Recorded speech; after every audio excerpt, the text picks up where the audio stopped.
Happy Halloween, everyone! Thank you so much for sticking with me over the past 9 years. This has been an amazing experience, and I look forward to doing many more stories for you guys. I'm gonna dedicate this one to my childhood friends back in New Jersey. If you're listening, you know who you are. Have a safe one. I could still remember the wild, pungent sweetness of the autumn air that Halloween night. The way the sharp chill made every breath freeze me to my very core. The lanes around us twisted through the heart of northwest rural New Jersey, old blacktops snaking past tangled fields and pockets of deep brown woodland, the kind of place where jack-o'-lanterns grin from the steps of ancient stone farmhouses, and pile of leaves rattled beneath your feet. And by the time the sun slid behind the ragged line of maple trees, everything had the coppery tinge of dusk, and the real world faded out until there was just us and the night. It was me, Frankie, Darren. We were caught in that awkward kingdom of our early teens. Frankie was the oldest, itching for real trouble at almost 16. Darren tagging along a year younger, his knees scuffed, and his heart pounding to the promise of Halloween night like never before. We'd planned every last part of it. Not just the route, but the masks and props, the pranks, the daredevil tricks that we would only whisper about the rest of the year. No parents, no flashlights, no curfew this time. We were in the world of our own freedom. A night without restraint, and a promise of never forgotten fun. Frankie wore a battered rubber werewolf mask, snarling mouth, shaggy mane, and all. He popped it halfway up his head when he needed to talk, which he ended up doing a lot. Darren's costume was a wobbly vampire, all black and white makeup caked on thicker than his sister's mascara, and his cape dragging the leaves. Me? Well, I painted bones on my sweats with acrylics from the art room. I had skeleton gloves pulled up high on my wrists.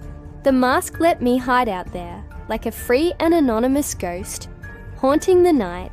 The gravel popped beneath our sneakers as we set down my driveway, stepping into the wide country road, bordered by faded pumpkins and hay bale pyramids. High overhead, a hawk called once, replaced by the silence of twilight, setting into the empty cornfield across the way. In the distance, wind caught the last orange leaves, spinning them like coins under a sky that was already bruising purple. Out here, the houses crouched acres apart, old places banded with split rail fences and strings of rusted fairy lights. And by the time we reached the first porch, the chill had sunk right through my costume, but I was too hyped to care. Someone's golden retriever barked from inside. The doors swung open, and a woman handed us paper bags stuffed with homemade popcorn balls. I could smell the caramel through the wax paper, sweet, with a whiff of wood smoke, better than any fun-sized Snickers. As we spun off down the narrow path that wound through the woods, the branches slapped at my mask and cape. Frankie talked big, telling stories about the scarecrow that supposedly guarded the old dairy barn, and how he once saw red eyes reflected in his flashlight. The leaves crunched. Sometimes they were soggy, sometimes they were brittle, but they were so loud that it felt like the woods themselves were whispering secrets only for us. Mist curled around the low ditches and the far side of the marsh, blurring the boundary between the road and shadows. We hopped from house to house, ducking under black walnut branches, sometimes vaulting fences, or circling around a locked gate. Every driveway was a mile or sometimes more of muddy track, lined with sunken mailboxes, still sticky from the farmer's morning paper. Some porches had 2 or 3 grinning pumpkins, flames flickering in their carved jaws, and at one place, a scarecrow leered, its flannel shirt ripped and one arm drooping, and Frankie swore it moved when he wasn't looking. Every time we caught a sniff of burning wood or leaves, Laughter bubbled up in us all. I felt alive, breathless, and untouchable. And that's what Halloween meant out here in the country. You went further. You ran wilder. No city block could match the high of sprinting across moonlit fields and getting away with things you'd never dare try in daylight. We were almost to the old graying hall when the headlights screamed up behind us. A rundown sedan tearing through the corner, one wheel thudding right over the road's edge. We jumped for the weeds. Our hearts are hammering. The horn blared at us. The driver's face flashed wild in the momentary glare, and someone shouted out the window. But it was gone before we could even pick up all of our fallen candy. Frankie cursed out loud, almost thinking that the whole situation was funny. But I shot the car a middle finger behind my mask. Fucking New Yorkers, I said under my breath. Always out this way, this time of year to pick pumpkins and watch leaves fall from trees. But, you know, we pushed onward, collecting candy, swapping tales, giddy at the freedom the night gave us. At the Mason's house, the front porch glowed with plug-in ghosts, and old Mrs. Mason herself handed us some home-baked cookies wrapped in wax paper. She never minded the country boys running wild. A little disorder was part of her Halloween too, and we must have walked 2 miles, maybe more in those first hours, down old lanes whose potholes filled with icy rain 2 nights back, past split rail fences fuzzy with lichen, through hollows where water collected, and frogs croaked so loud that we talked in shouts. The night was alive in a slower, stranger way in the country. It took its time. Sound carried on forever. Far-off barks of dogs, the creepy screaming of a barn owl. Even once, the faint peal of a church bell from the next town over, drifting with the wind. But somewhere behind us, one last combine rattled in the dark, its lights bobbing up and down as the farmer finished his field before the frost. I could smell the diesel and cow every time the breeze shifted, and I loved every minute of it. At almost every house, we had stories. Frankie bumping shoulders with me, telling me about the year his cousin had to outrun a wild turkey after daring to cut through the Dorsey's vegetable patch. Darren boasting that he wasn't scared of the big dog chained up by the Weaver place. But we all moved in a pack. We were loud and alive, forgetting school, forgetting parents stuck back on porches, feeling the exhilarating privacy of old and forgotten roads. When we'd hit 3 or 4 places in a stretch, we'd stop under a floodlight and dump out our pillowcases comparing the loot. The best was always homemade caramel apples that were heavy and messy, or granola bars tied up in wax paper, or popcorn balls with peanuts stuck on the outside. I mean, let's face it, the factory stuff was good, but it didn't smell like home. I always liked the way the wrappers on the homemade things stuck a little to your hand, so by the end of the night, you carried a little ghost of every kitchen with you. Now, I remember passing old Ezra's place. The house was abandoned since before we were born. It sagged on the center. The porch collapsed and the windows were dark. Frankie dared us onto the porch for a piece of the haunted pumpkin left from summertime, and we swore that we saw a face peering from the darkness before Darren screamed, and we all bolted, thrilled by our own fear. Country Halloween was always part of boldness, not knowing when to run. Most nights belonged to the animals, but Halloween was ours. When we finally made it up the long gravel drive to the Stewarts, the one all the grown-ups called the new farm, even though they'd been here 20 years. Their yard was filled with corn stalks, last summer's sunflowers, and fake tombstones carved by hand. The porch was bright. Jack-o'-lanterns were everywhere, and on the top step, Mrs. Stewart in a witch hat, her tabby curled around her ankle. She gave us cider in paper cups and told us to behave, but I think she liked seeing us there, all muddy and wild, Somewhere past midnight was when the real mischief started to feel inevitable. Each dare grew bigger, and distance meant nothing. We let ourselves wonder what would happen if we didn't go home at all. If we just kept walking, keep hiding, keep terrifying each other. In the glow of really being seen by no one, a farmhouse was burning a slash pile off into the woods, smoke rising in a grey twist. We wondered aloud if that was Ron, maybe camping out and making s'mores at the edge of his parents' field, or lighting firecrackers the way his older brother had as a kid. And Frankie made a joke that Ron owed him a half a pack of firecrackers and that we should hunt him down for what's rightfully ours. We set off toward that half-imaged flicker, feet pounding the gravel and the laughter echoing behind us.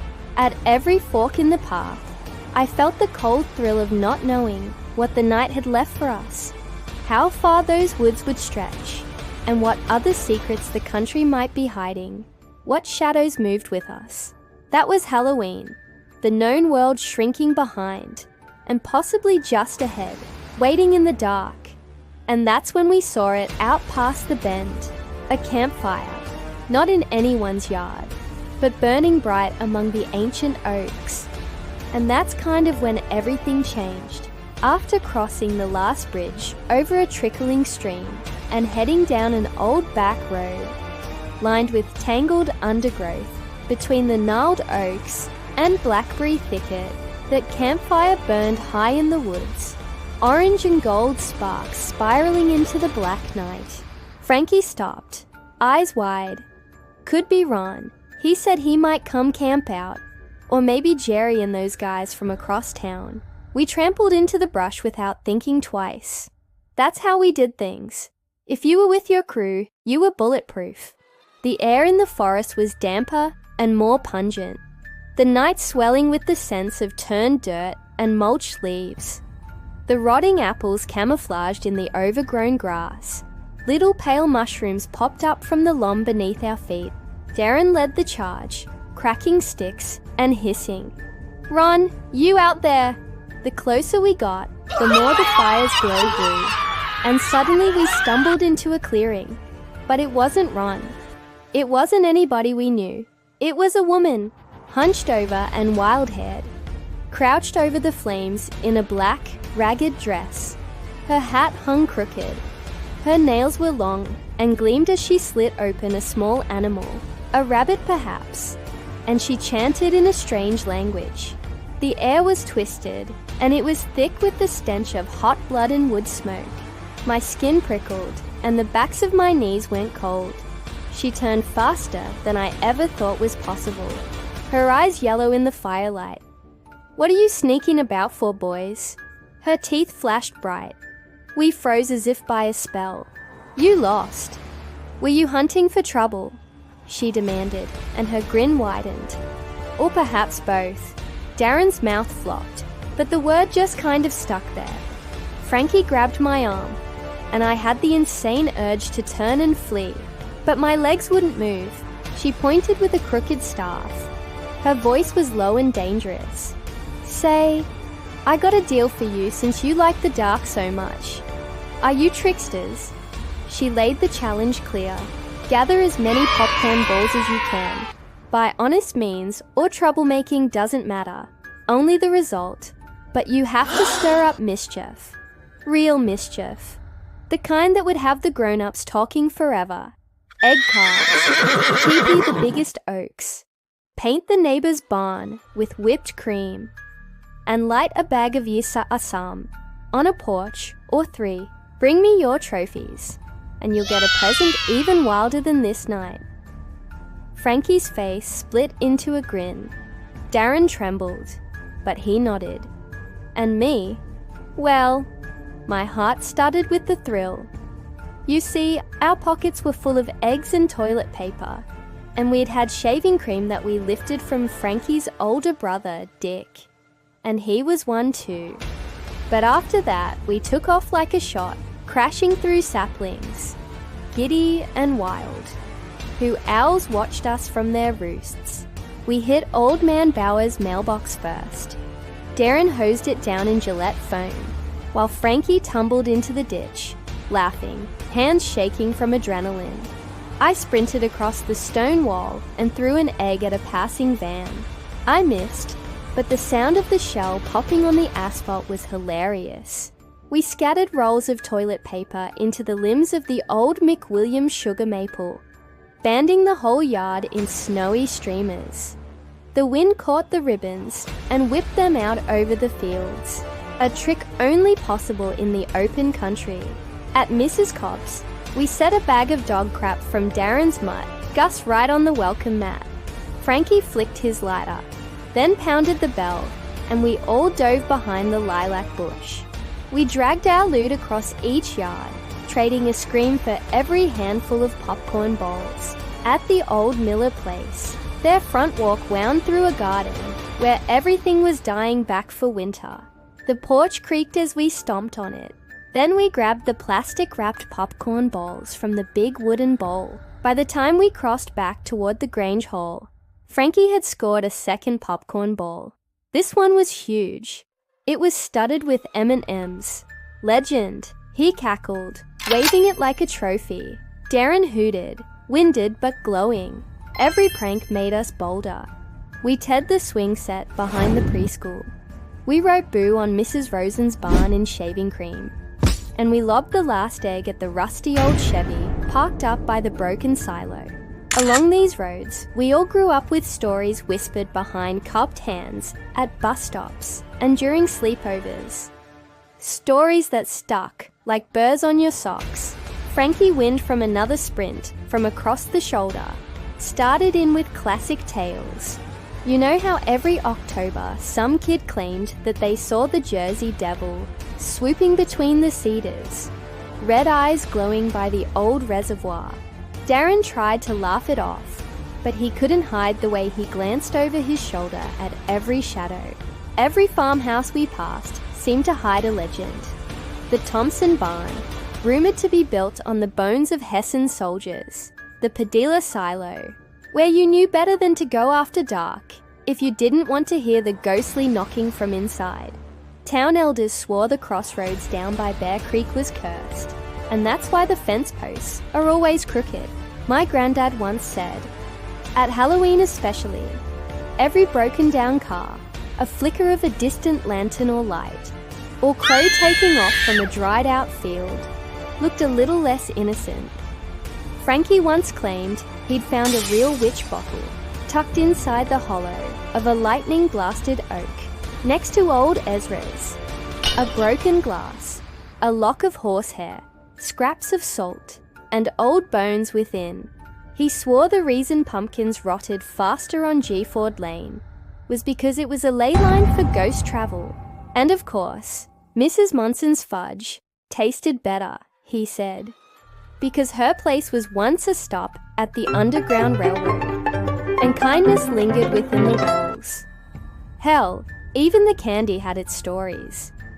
Darren remembered how every few years someone would swear a neighbour handed out poison apples or razor-bladed Tootsie Rolls, the kind of myth parents repeated as a warning, though no one we knew had ever gotten more than a Granny Smith with a black spot or a stale Milky Way.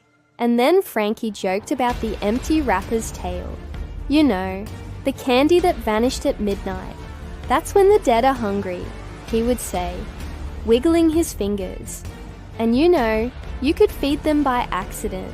Now sometimes, just for the thrill, we dare each other to knock on the doors of the houses with no jack-o'-lanterns, no porch lights, the ones with windows black as coal. Go on, knock there 3 times and say your own name, Frankie demanded. I sometimes wondered who really lived there, or if, as the old folks whispered, those places were just shells left for the dead to pass through, filling up on country air and dreams before slipping away to the afterlife again. That's the thing about Halloween. The world felt thinner, shadows got longer. Places you passed all year without another thought suddenly pulsed with possibility, like anything could climb out of a darkened window if you looked at it for way too long. I thought of all those stories while we walked past corral and silos with blinking porch lights. I felt my skin tingle in the cool, crisp air, the stories running through my mind, until I was unsure if the witch ahead was just tonight's twist or part of something much older. We counted our spoils. 1 popcorn ball from the Millers, 1 from the Grange, another from the Andersons, tucked in an orange napkin, and the last one Frankie gutted from the bag of an unsuspecting little kid, too slow to see him coming. 4 in total. I mean, it wasn't a king's ransom, but it felt like gold. My hands were sticky and cold, and my bones were humming with the wildness of the night. We found our way back to the witch's fire, tracking our steps by memory and the way the moon broke through the clouds overhead. The clearing blazed against the darkness. The witch was waiting, her crooked hat lit by a stuttering tiny flame. We shambled into the heated ring, with our pillowcases dragging behind us. Sweat, chocolate, sugar, and autumn leaf mash stuck to her skin. She let out a sharp and deep laugh, stacking the popcorn balls on her flat stone. Candles flickered out from their little stubs, and the smoke winding into the damp air. Frankie grinned, his mask dangling from his face. 4. That's the best you'll ever see, witch. She examined us. And did you make enough trouble? We nodded and bragged, listing every act.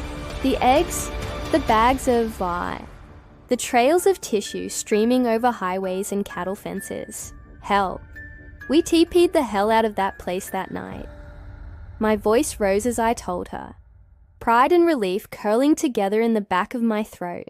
I felt weightless in that moment. My face was warm from the fire and my heart thrashing with excitement and fear. She nodded, almost motherly. You remind me. I remember. The fire snapped and the clearing smoked. The witch dug into a battered pouch and laid before us a bundle. It was silk black as a winter's night, bounded in a faded crimson ribbon. Frankie pounced at first, yanking it open. A cold mist poured out, swirling low around our sneakers, wrapping up my ankles, and running cold through my spine. Inside the bundle, I saw my reflection. I was pale, lost, and I was slightly blurred, like looking through a rain-streaked window. I touched my cheek, but I didn't feel anything. The witch's voice, suddenly as clear as a bell. One last question. Do you remember the car back on the road when you first started tonight? Images leaped into my mind.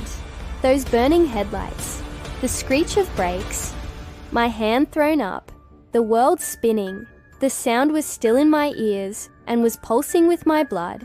I remember falling hard and fast, but I remembered nothing at all after that. I nodded, relatively numb. You didn't make it. None of you did. The witch said softly, you belong here with me. Your masks are shattered. Your candy flew everywhere, and your names are already fading from the lips of the living. Frankie's smile fell away almost instantly. Daring gasped. My legs buckled, and I dropped to my knees. The sticky, sweet air that had felt like freedom all night now pressed down thick and heavy. I felt like a ghost, called back by the woods themselves. The witch smiled, gentle, but also cruel. This was your gift. One last Halloween, mischief, treats, and the joy of running wild. And as the first light touches these fields, you will fade away with the night. The fire blazed up, then went out, and for one eternal moment, everything was silent and still, clear. The first responder resurrected me with a jolt from a defibrillator. All was bright and then very dark, and the wild white, red, and blue lights from emergency vehicles screamed into my eyes. I don't remember much after that, but the first morning after that, I do remember. It took me a long time to realize I was alone. Without Frankie and Darren, nothing felt quite right. The old farms huddled together with their weathered faces and leaning mailboxes. A few jack-o'-lanterns lingered. They collapsed inward, staring with blank orange holes at empty roads. I'd sometimes go out on my porch, and stubbornly, as if expecting them to answer just ahead, I'd yell, "Frankie, Darren, you there?" But the wind only carried away my voice, scattering it through the cornstalks and dry goldenrod. When the cleanup was done, the country settled back into ordinary time, the way it always did. But I saw things nobody else did. Muddy handprints, marking barn doors that should have been washed clean. Little scuffs in the dust, as if a pack of sneakers had scuffed through. It was worse that night. I wandered those back roads and watched porch lights flicker as new trick-or-treaters, kids that I didn't even recognize, younger than we'd ever been, darted from stoop to stoop. I aced to join them, to shout some warning or perhaps a joke, to cut loose again and let the world be wild just for a few hours. But my own voice felt thin as smoke. My feet barely left prints anymore.